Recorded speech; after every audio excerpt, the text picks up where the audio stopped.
Bonjour à tous. Nous avons commencé hier l'étude de cette parabole du royaume donnée par Jésus qui s'intitule la parabole du semeur. Un semeur sort pour semer et il sème sa semence qui va tomber dans différents endroits. Voyons le premier endroit où elle tombe. Et nous lisons là dans l'Évangile selon Matthieu, au chapitre 13, l'explication que Jésus lui-même va donner de cette parole. Versets 18 et 19 donc. Vous donc écoutez la parole du semeur. Lorsqu'un homme écoute la parole du royaume et ne la comprend pas, le malin vient et enlève ce qui a été semé dans son cœur.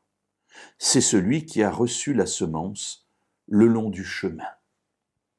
Et nous voyons donc que ces différentes terres, ces différents endroits où la parole est tombée, c'est-à-dire où la semence est tombée, représentent différents types de personnes. Eh bien, quand une personne à qui on a annoncé la parole du royaume la reçoit mais ne la comprend pas, eh bien, il n'y a rien qui pousse. Et Jésus dit, eh bien, le malin, l'ennemi, le diable vient, enlève cette parole qui a été semée dans son cœur et il n'y a rien qui se passe. Peut-être faisons une petite parenthèse tout de suite. Jésus fait ici en quelque sorte une photo de certaines situations. Cela ne veut pas dire que si dans 1 an, dans 10 ans, cette personne entend à nouveau la parole annonçant le royaume, elle la refusera à nouveau. Peut-être ce sera le cas.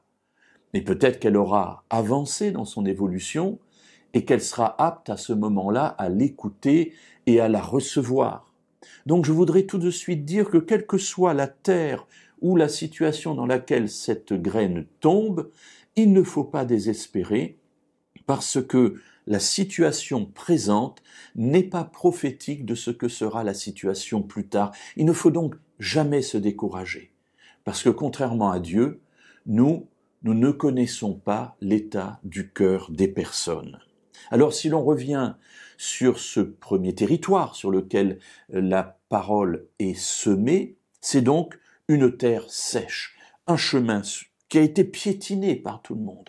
Bien, une graine tombe là, j'allais dire les oiseaux viennent, ils enlèvent tout, il n'y a pas de possibilité de prendre racine, il n'y a pas d'humidité, il n'y a que la chaleur très dure. Et c'est ce que Jésus veut dire ici, le cœur est sec, il n'y a pas